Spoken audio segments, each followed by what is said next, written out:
Definisi Pancasila. Pancasila adalah pilar ideologis negara Indonesia. Nama ini terdiri dari dua kata dari Sanskerta. Panca berarti 5 dan sila berarti prinsip atau asas. Pancasila merupakan rumusan dan pedoman kehidupan berbangsa dan bernegara bagi seluruh rakyat Indonesia.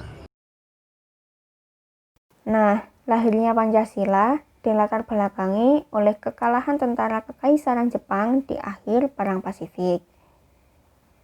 Tanda-tanda kekalahan Jepang dalam Perang Pasifik mulai terlihat pada tahun 1944. Amerika Serikat mampu mendesak Angkatan Laut Jepang di kawasan Samudra Pasifik. Kondisi tersebut membuat Jenderal Kiniaki Kaiso memberikan janji kemerdekaan kepada rakyat Indonesia pada bulan September 1944. Rakyat Indonesia diperbolehkan untuk mengibarkan bendera merah putih di samping bendera Jepang. Selain itu, rakyat Indonesia juga diperbolehkan untuk menyanyikan lagu kebangsaan Indonesia Raya setelah lagu kebangsaan Jepang. Tindakan tersebut dilakukan oleh Jepang agar rakyat Indonesia bersedia membantu mempertahankan posisi militer Jepang atas serangan sekutu.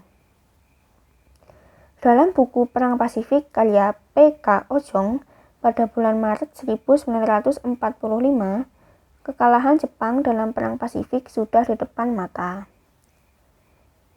Namun, dalam jurnal Jepang dan Perjuangan Kemerdekaan Indonesia karya Yasmis, Jepang secara resmi menyerah tanpa syarat pada 15 Agustus 1945. Kekalahan Jepang diumumkan secara langsung oleh Kaisar Hirohito melalui siaran radio nasional. Menjelang kekalahan tentara Kekaisaran Jepang di akhir Perang Pasifik, tentara pendudukan Jepang di Indonesia berusaha menarik dukungan rakyat Indonesia dengan membentuk Dokuritsu Junbi Chosakai atau Badan Penyelidik Usaha Persiapan Kemerdekaan atau BPUPKI. Badan ini mengadakan sidangnya yang pertama dari tanggal 29 Mei 1945 yang nantinya selesai tanggal 1 Juni 1945. Rapat dibuka pada tanggal 28 Mei 1945 dan pembahasan dimulai keesokan harinya pada tanggal 29 Mei 1945 dengan tema Dasar Negara. Rapat pertama ini diadakan di Gedung Chuo Sangiin di Jalan Pejambon 6 Jakarta yang kini dikenal dengan sebutan Gedung Pancasila. Pada zaman Belanda, gedung tersebut merupakan gedung perwakilan rakyat. Setelah beberapa hari tidak mendapat titik terang, pada tanggal 1 Juni 1945, Bung Karno mendapat giliran untuk menyampaikan gagasannya tentang dasar negara Indonesia yang dinamakannya Pancasila. Pidato yang tidak dipersiapkan secara tertulis terlebih dahulu itu diterima secara aklamasi oleh segenap anggota BPUPKI.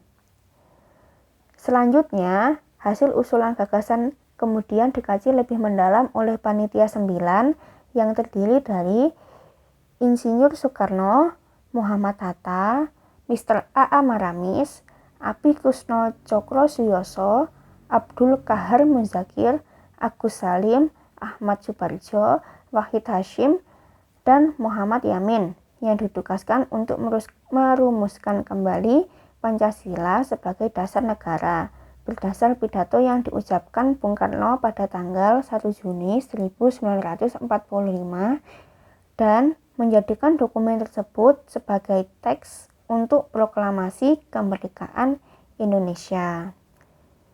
Setelah melalui proses persidangan dan lobby-lobby, akhirnya rumusan Pancasila hasil penggalian Bung Karno tersebut berhasil dirumuskan dalam Piagam Jakarta untuk dicantumkan dalam pembukaan Undang-Undang Dasar 1945 yang disahkan dan dinyatakan sah sebagai dasar negara Indonesia merdeka pada tanggal 18 Agustus 1945 oleh PPKI.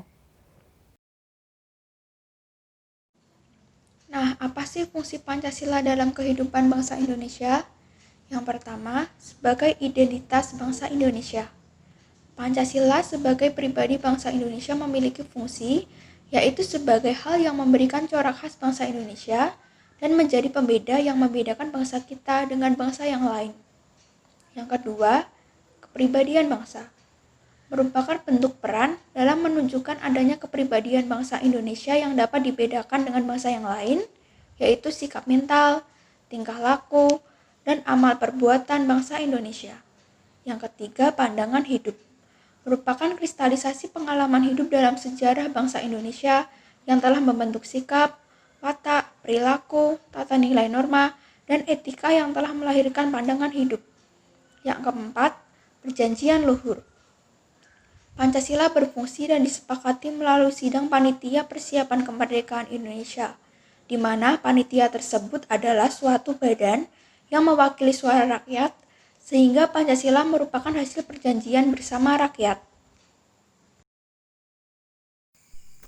Dengan semua fungsi Pancasila tersebut, bagaimana cara kita mengamalkan nilai-nilai Pancasila dalam kehidupan sehari-hari? Pengamalan sila pertama. 1.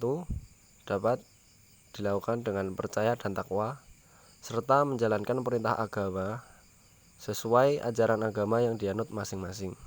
Yang kedua, yaitu menghormati teman yang berbeda agama. Pengamalan sila kedua, yaitu dapat dilakukan dengan tidak berbuat semena-mena terhadap orang lain. Selanjutnya, tidak membeda-bedakan manusia berdasarkan suku, agama, warna kulit, tingkat ekonomi, maupun tingkat pendidikan. Yang terakhir, menyadari bahwa kita mempunyai kewajiban dan hak yang sama. Kemudian pengamalan sila ketiga dapat dilakukan dengan mencintai tanah air dan bangsa dengan membeli produk dalam negeri dan meningkatkan prestasi di segala bidang. Kemudian cara yang selanjutnya dapat dilakukan dengan menjaga nama baik bangsa dan negara serta mengikuti kegiatan upacara bendera. Selanjutnya pengamalan sila keempat dapat dilakukan dengan mengikuti kegiatan pemilu, tidak memaksakan kehendak pada orang lain, dan selalu mengedepankan musyawarah untuk mencapai mufakat dalam menyelesaikan sebuah masalah. Untuk contoh pengamalan sila kelima, yaitu bertindak adil dan tidak pilih kasih, meningkatkan kepekaan sosial dengan cara mengikuti donor darah atau bakti sosial, serta mengikuti kegiatan kerja bakti di lingkungan sekitar.